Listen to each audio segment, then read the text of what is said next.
Hello and welcome to Access Asia. I'm Yuka Hwaye, and these are our main stories in this final episode of 2024. Nations around the Indian Ocean prepare to mark 20 years since a devastating tsunami killed nearly 250,000 people. Survivors are still haunted by the disaster. Is AI a friend or a foe in content creation? Japan's celebrated manga and animation industry is facing a dilemma between harnessing the power of artificial intelligence and fighting machine-assisted plagiarism. And Christmas is almost upon us. We'll take a deep dive into some unique holiday traditions in Asia with our very own Aurore Dupuis.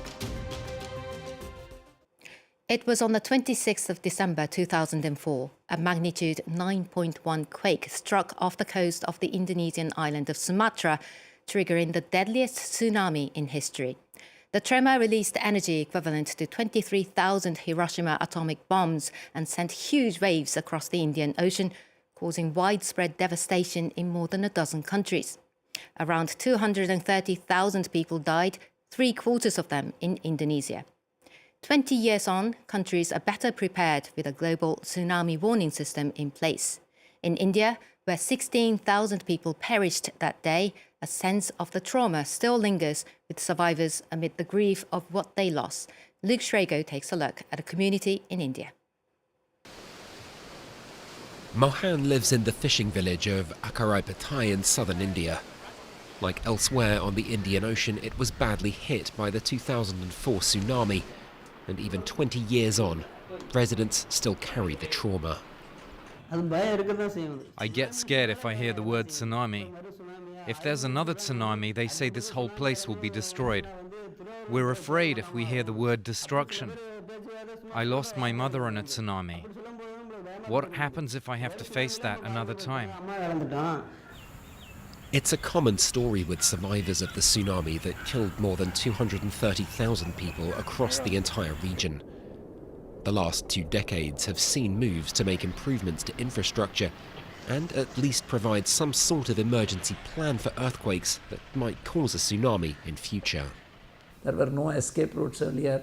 Buildings were not earthquake resistant or for that matter cyclone resistance. So when these were, and in fact risk insurance was next to nil. We had to balance between the requirement of the fishing community to have access to sea, but as far as their lives are concerned, they have to be safe.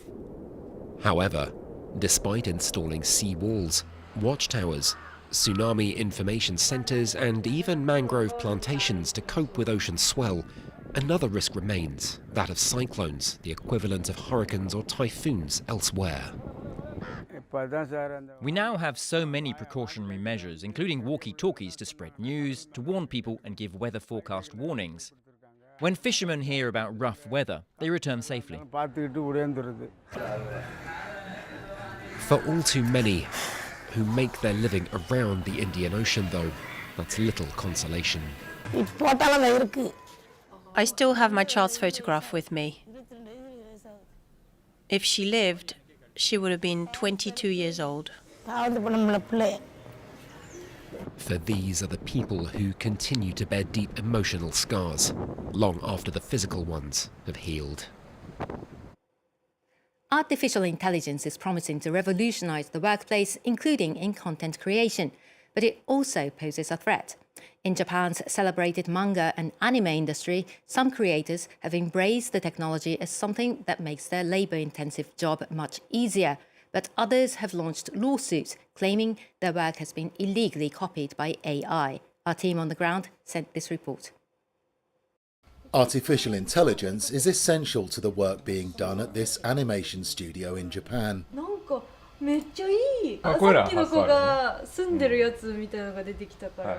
A year ago, employees would spend hours trying to come up with ideas and drawing characters by hand. But now AI is responsible for 60% of the studio's output. The system needs just a few instructions to suggest images. Then some minor retouching by hand, and the image is brought to life. AI is central to the process, from creating the original images to transforming them into animation. Here's the latest version. I just added the water movement. and a few other elements. Before, it would have taken me 5 days to create this animation using traditional methods. With AI, it only took 20 seconds. The studio uses 10 different programs, depending on what the artists need. Together, it costs about €600 a month.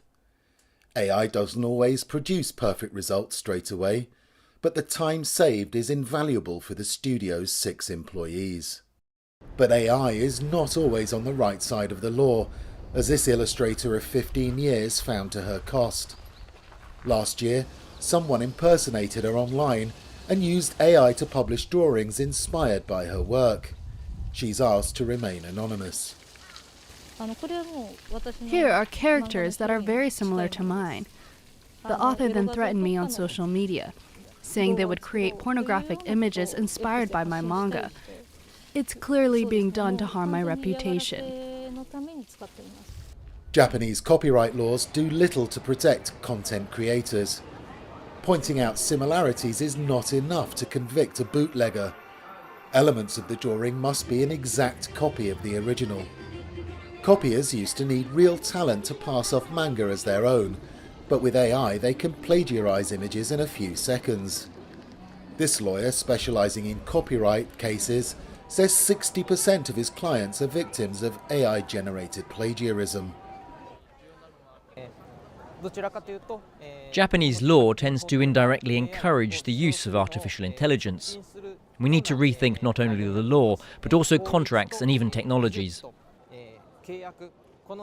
That's the only way we will be able to protect authors. Japan's culture agency is harnessing AI to fight back and track illegal manga online. And not before time, say the country's creators, who lose about €800 million a month through manga piracy. And finally, it's that time of the year. Some of you may be doing some last-minute shopping or wrapping up presents. Even though it's rooted in religion, Christmas has become a commercial event worldwide. Oho Dupuy joins us now in the studio to walk us through some of the most unusual Christmas traditions in Asia. Hi, Oho. Hi, walk us through.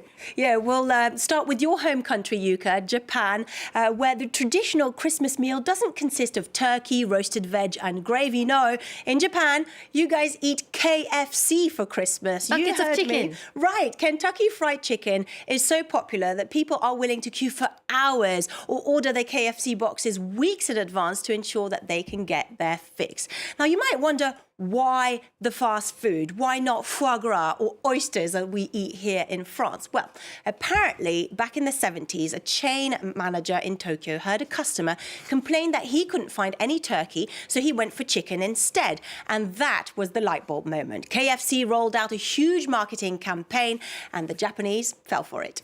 So, okay, Christmas is huge in Japan, perhaps made popular after World War II with a large presence of US troops. But rather than being a family tradition, it's more tilted towards the romantic side, isn't it? That's right. Christmas Eve is a bit like Valentine's Day in Japan. That's when couples go out, they celebrate their love, or they break up to find new love. Christmas became romantic in Japan since a Japanese Christmas hit called My Lover is Santa came out in the 80s. You could compare it to Mariah Carey's All I Want for Christmas Is You. It's upbeat, it's cheesy, and it stays in your head for ages. Let's take a listen.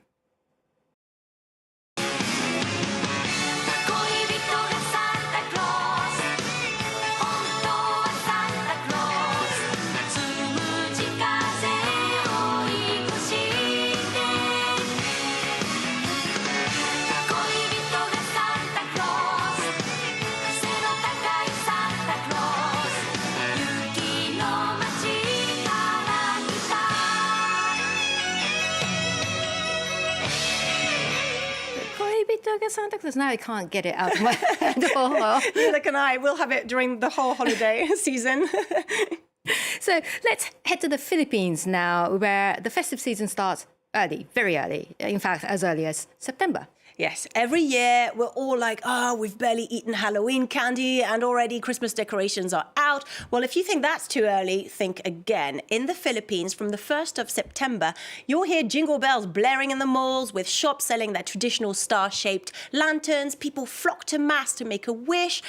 nearly 90% of the population is Christian in the Philippines. It's the only country in Asia in which Christianity is the national religion. And that's probably due to the 300 years of Spanish Catholic reign from the 16th century until the 19th century. 90% of the population being Christian. Well, in communist China, meanwhile, it's the opposite. Christmas decorations are forbidden in schools and government offices. Yet some people are still keen to celebrate Christmas. Absolutely. Christmas is not a national holiday in China, but it seems to have grown in popularity in recent years, even for non-religious people who see it as a colourful commercial festival.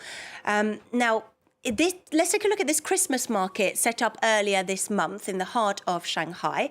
Here you can find anything Christmassy, from traditional cookies, you can find Christmas tree candy floss, you can even find cute little small, Christmas dogs, Santa blowing animal balloons for your kids while you enjoy a cup of mulled wine and a slab of raclette.